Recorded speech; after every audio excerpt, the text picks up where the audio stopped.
अंगूठी की चमक जैसे ही छाया से टकराई, छाया और उसके साथ साथ राजकुमारी भी जलकर खाक हो गई।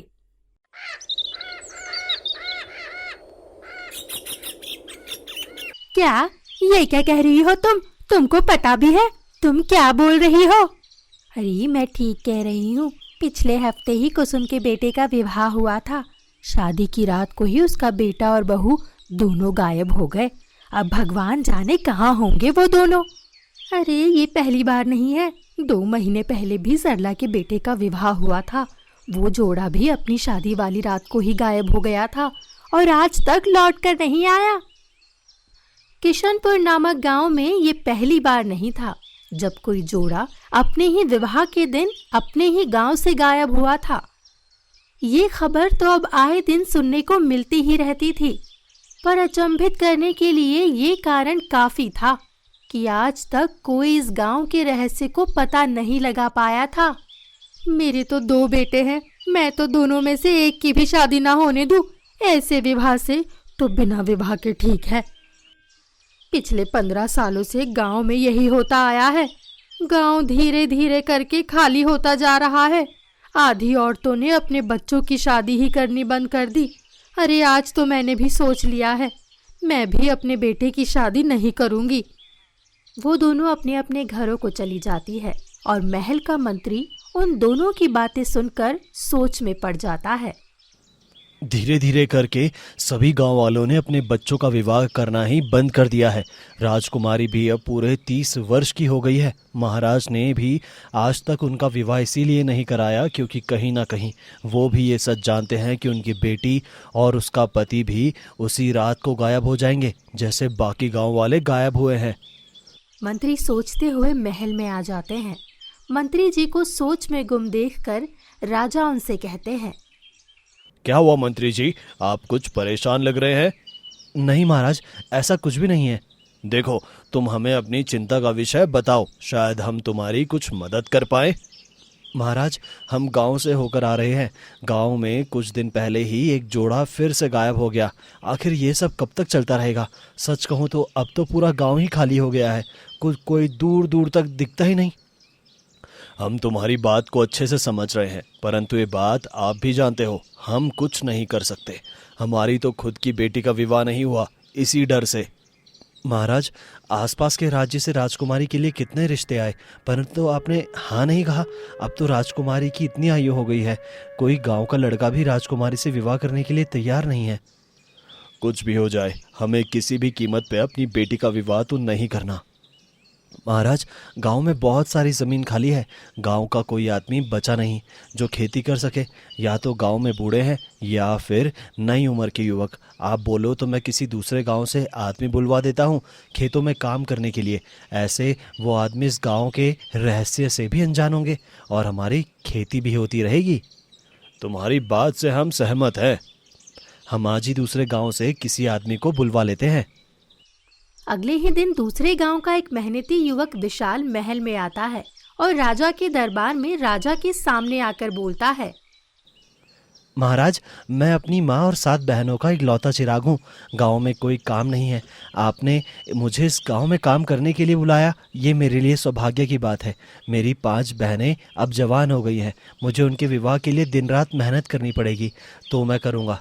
बस आप मुझे ये काम पूरे साल ऐसे ही देते रहना ताकि मेरी बहनों का विवाह अच्छे से हो जाए। एक मजदूर इंसान भी अपनी बहन बेटी के विवाह के लिए दिन रात मेहनत करने से भी नहीं घबराता। एक मैं हूँ जो अपनी बेटी के विवाह के बारे में सोच भी नहीं सकता। महाराज, आप कुछ सोच रहे हैं? हम ये सोच रहे हैं कि हम आज ही तुम्हारे घर राशन और कुछ धन भिजवा देते हैं। तुम अपनी माँ और बहनों की फिक्र नहीं करना, बस लगन से मेहनत इस गांव में काम करना। जी बिल्कुल महाराज। मंत्री विशाल को खेतों में काम समझा देते हैं और विशाल पूरी लगन से काम करने में जुट जाता है। वो काम कर ही रहा होता है कि तभी राजकुमारी वहां से गुजरती है। अरे अरे, मैं छोटे से गांव में आया हूँ और मैंने बचपन से यही सुना है, महल की जो राजकुमारी होती है वो बिल्कुल परी की तरह दिखती है। उसके आसपास बहुत सारी दासियाँ खड़ी होती है राजकुमारी की खिदमत में। पर यहाँ तो राजकुमारी के लिबास से बस मुझे लगा ये राजकुमारी है। ना इनके पास दासियाँ हैं, ना चेहरे पे घमंड। चेहरे पे इतनी सुंदरता राजकुमारी के। ये धरती लोक की है या स्वर्ग से आई है? सादगी में राजकुमारी और भी ज्यादा मासूम लग रही है।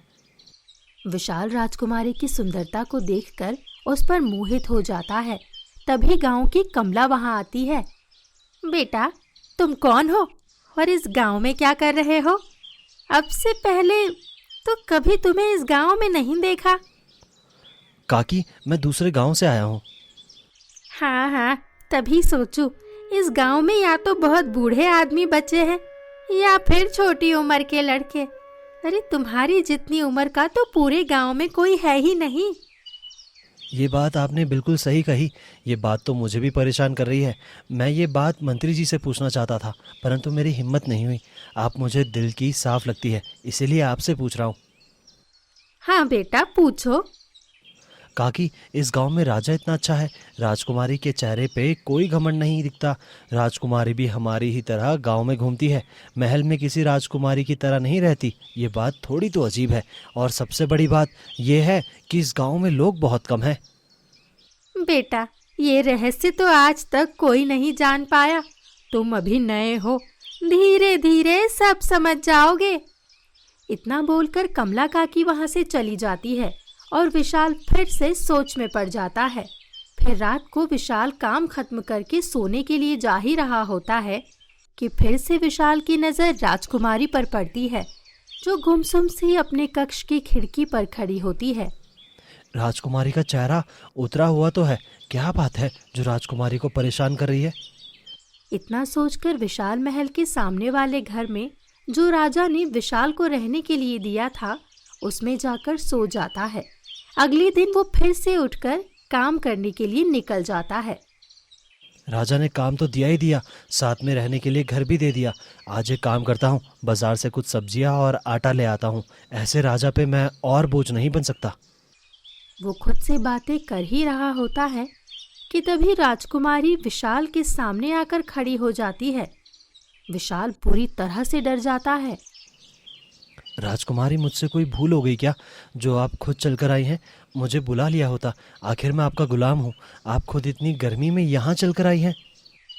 हमें तुमसे एक बात पूछनी थी, इसलिए हम खुद ही चले आए। जी पूछिए राजकुमारी। कल रात जब हम अपनी खिड़की में खड़े थे, आप हमें इतनी गौर से क्यों देख रहे थे? वो राजकुमारी, हमें माफ़ कर दीजिए, हमसे भूल हो गई। आइंदा हम कभी भी आपको ऐसे नहीं देखेंगे। सच कहूँ तो बस हम यही सोच रहे थे कि आप कुछ सोचकर बहुत परेशान थी। आज तक किसी ने भी मेरी परेशानी को जानने की कोशिश नहीं की। ये कल ही गांव में आया है और हमारी उदासी के बारे में इतना सोच रहा है। राजकुमारी जी, हमने कहा ना, हमें माफ़ कर दीजिए। और आप ये बात राजा से मत बोलिएगा, नहीं तो वो हमें गांव से निकलवा देंगे। ठीक है, हम पिताजी से कुछ नहीं कहेंगे। इतना बोलकर राजकुमारी वहां से चली जाती है और विशाल की जान में जान आती है। राजकुमारी जैसे ही महल आती है, राजा क्रोधित होकर उनसे कहते हैं, आप पूरे दिन गांव में क्यों घूमती रहती हैं? आप एक राजकुमारी है, आपको ये बात कब समझ में आएगी? तभी रानी निर्मला वहां आती है। क्या हुआ महाराज, आप इतना क्रोध में क्यों हैं? आज फिर तुम्हारी बेटी महल के बाहर गई थी, पूरे गांव का चक्कर काटने, हमेशा की तरह। आप सोच कर नहीं बोल सकते क्या? हमारी बेटी 30 साल की हो चुकी है, आज तक उसका विवाह नहीं हुआ। जो बेटी 25 साल से ऊपर की हो जाती है, दूसरे राज्य वाले उसे जीने ही कहाँ देते हैं। हमारी बेटी इस सारे बोझ को अपने सीने पर लेकर घूम रही है, और उसके बाद अगर इस गांव में टहलकर बच्चों के साथ थोड़ी सी मौज मस्ती करके राजकुमारी का समय व्यतीत हो रहा है, तो इसमें बुराई क्या है महाराज? मैं राजकुमारी की आज़ादी के खिलाफ नहीं हूँ, बस मुझे अच्छा नहीं लगता। राजकुमारी एक आम लड़की की तरह रहती है। जब राजकुमारी बाहर जाती है तो साथ में सेविका को भी ले जा सकती है ना। पिताजी, अब गांव में बचा है कौन है जिससे हमें खतरा हो? गिने चुने कुछ लोग हैं, सीधे साधे। जैसे वो लोग हैं वैसे हम भी हैं।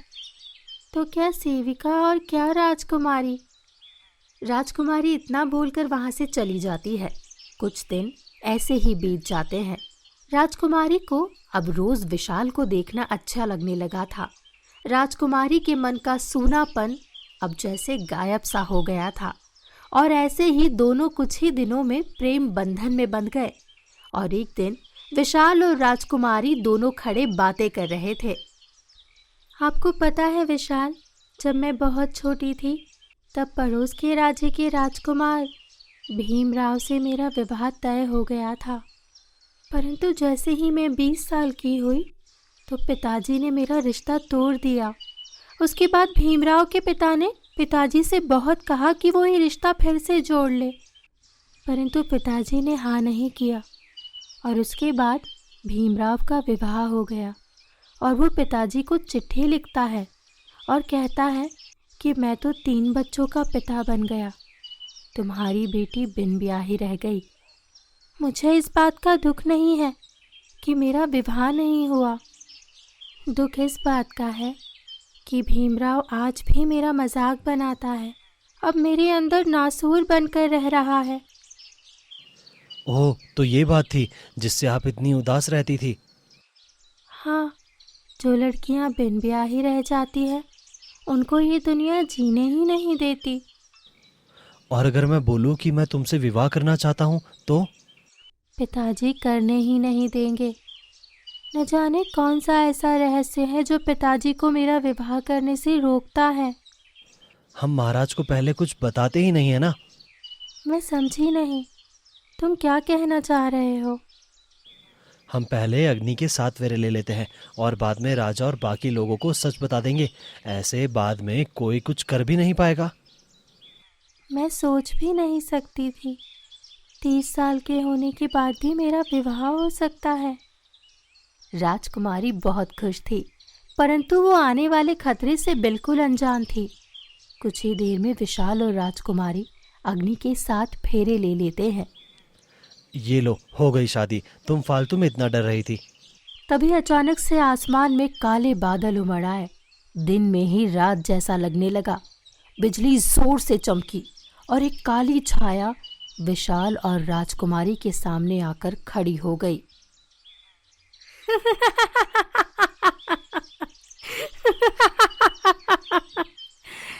आज मेरा बदला पूरा होगा। आज से पहले गांव वालों को गायब करके राजा को बस थोड़ा बहुत दर्द दे पा रही थी, परंतु आज राजा की खुद की संतान विवाह के बंधन में बंध चुकी है। आज मेरा सपना पूरा होगा।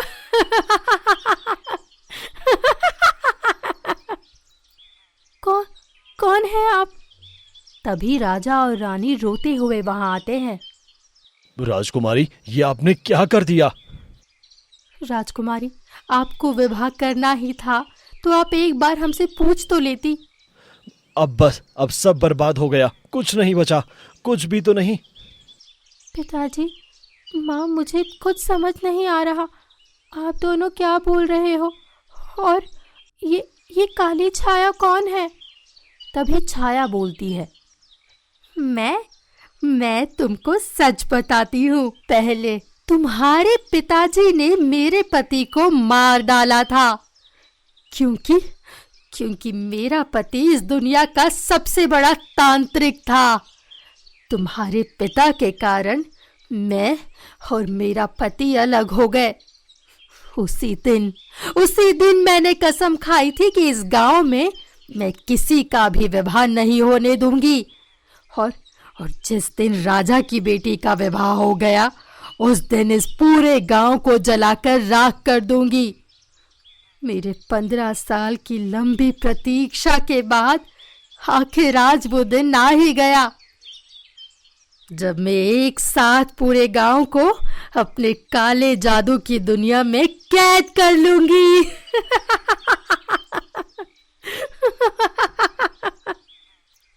छाया ने जैसे ही कुछ करने की कोशिश की, तभी रानी ने अपनी अंगूठी निकालकर उस पर कुछ मंत्र पढ़े और उसको काली छाया की तरफ कर दिया। आज के दिन के लिए तैयारी हमने भी की थी, परंतु हम अपनी राजकुमारी को खोने से डर गए थे। अब इस गांव को बचाना है तो अपनी बेटी को खोना ही पड़ेगा।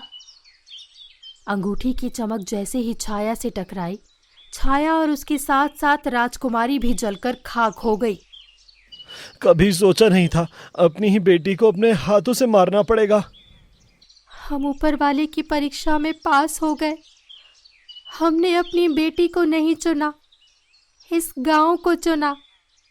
अगले जन्म में हमें हमारी बेटी फिर से मिलेगी। हाँ, फिर से मिलेगी। छाया के मरते ही गांव में हल्ला हो गया। जो लोग गायब हुए थे, धीरे धीरे करके सब के सब वापस आ गए और गांव में फिर से खुशी का माहौल हो गया। परंतु अब राजमहल राजकुमारी के बिना सूना हो गया। क्या अगले जन्म में राजा रानी को अपनी बेटी वापस मिलेगी? क्या राजमहल में खुशियां फिर से लौटेंगी? छाया की काली छाया अब हमेशा के लिए चली गई है, या ये सिर्फ एक छलावा था? आखिर क्या होगा इन सब का अंजाम? क्या छाया अपना बदला लेने वापस आएगी? क्या राजा रानी को राजकुमारी फिर से मिलेगी? इन सभी रहस्यों से पर्दा उठेगा कहानी के अगले भाग में।